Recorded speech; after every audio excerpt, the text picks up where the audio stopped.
नमस्कार, मेरे चैनल में आपका बहुत बहुत स्वागत है। जरूर बिना बादल के बिजली कहाँ रे चमके। बिना बादल के बिजली कहाँ रे चमके। बिना बादल तिलक करू के मौगी चाय पियली नमकीन खाली। बोतल शराब पियली। बिना बादल के बिजली कहाँ रे चमके। बिना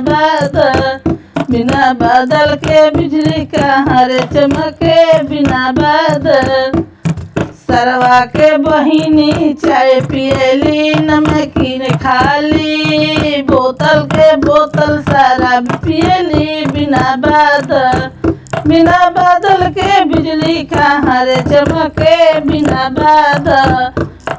बादल के बिजली कहाँ रे चमके। बिना बादल बरतियन के मौगी चाय पियली नमकीन खाली। बोतल शराब पियली। बिना बादल के बिजली कहाँ रे चमके। बिना बादल के बिजली कहाँ रे चमके। बिना बादल बरियतियन के पुआ चाय पियली नमकीन खाली।